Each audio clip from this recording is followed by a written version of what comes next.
If you're looking for a high quality golf ball launch monitor at a cheap price, check this out. What's happening, Panda Nation? Peter Von Panda here. I just picked this up. It's by PRGR, and it is a portable golf launch monitor, and you might be able to see by the little diagram on the back. It's kind of this almost like recliner shaped device that sits behind you and gives you all sorts of telemetry, like your swing speed and the ball speed and the carry distance of your golf shot. And so I thought this was really cool, and because this is about $250, it's actually one of the cheapest ones out there. So I thought we'd unbox it, take a close look at it, and then take it to the driving range to see if it works. We'll tell you right off the bat, it's not that big, which means it is truly portable. In fact, it kind of looks like one of those old school game devices. Like you can see it in my hand here. It's actually smaller than most of the cell phones out there in terms of length and width, but it's obviously quite a bit thicker. And you can see here that what it does is it will sit down on the ground. And here is the sensor out in front, and that's what will look at you, kind of be behind you, lined up with you on your swing, and read your club, and then also the ball taking off. So you need this portion of it facing you. Now, you can see here we also have an LCD screen up here, some buttons right here, enter, carry, total, mode, up and down button right there. And then we also have, it looks like a 1/4-inch screw hole right there. So if you want to put it on a tripod and elevate it off the ground, you can certainly do that. What I also like is that the screen is kicked up a little bit. So as it's sitting on the ground, and maybe this is, I don't know, a few feet behind you, you can kind of look back and actually see the display. So you can see what it's reading. This is kind of different than the Garmin, which I have as well, and you put it right in front of the ball, which is really nice because after you swing and hit, you can see all of your data right in front of you. So I think that the sensor being right here might actually be more accurate. I'm not sure. While it's not as convenient to look at as the Garmin, it looks like it's going to be pretty convenient.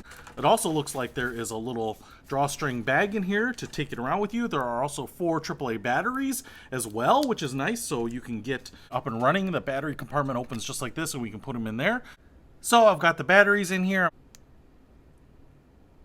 Hit the power button right there on the side, just hold it down and it turns on. You can see right up here it says Wood 1, so that would be your driver, and you can change that, and you just press enter here, and now you can see that it's flashing. And so if I use the up and down arrow, I can go to the 3 wood, or it looks like I'm going down. So it's approach wedge, pitching wedge, then I'm getting to sand wedge. I've got iron 3, 4, 5, and so on. And so you can let it know which club you're hitting. Now, maybe it'll make some assumptions based on the average loft of the club when it's making those calculations. The other thing I've noticed here is if I hit mode, what it does is it changes that reading right here at the bottom. And when it's showing this little arch there, it's showing the total carry. And when it is showing the club head, I think what it's saying is that it's showing the total yardage, carry, and roll. So for me, I don't really care about the roll so much as about the carry. And then I usually calculate the roll based on where I'm at on the course, uphill, downhill, rough, fairway, that kind of thing. Now we just need to take this to the driving range and test it out. All right, I'm out here at the range, and it's cold and rainy, and the rain really is just the tears of God crying about how bad my golf game is. So I've got the PRGR launch monitor, and I've also brought my Garmin Approach G80, which I've used for a while now and I really like, and has been pretty accurate. So I thought I would just compare them together while I hit some shots here. So let's get them set up and then hit the 7-iron and see what it does. So I've got it turned on here. I'm going to hit mode for carry, and then I'm going to hit enter, and I am going to change the club here to the 7-iron. Okay, now you actually have to change it to the club because it uses that information, kind of the average loft for that club, to do some calculations on how far it carries. So unlike the Garmin, which doesn't require you to enter that, you actually have to do that on the PRGR.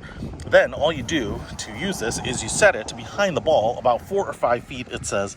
And so I'm going to put it about 4 feet behind here and see if that works. All right, and I'm going to go ahead and hit a 7-iron here. That's a better hit. All right, PRGR is saying 106 carry, and the Garmin is saying 100 carry, which looks about right here. It's a little short, a little fat. PRGR is not giving me anything on that one, but it's saying 78 there on the Garmin. PRGR is saying 80, Garmin is saying 74, so they are pretty darn close here.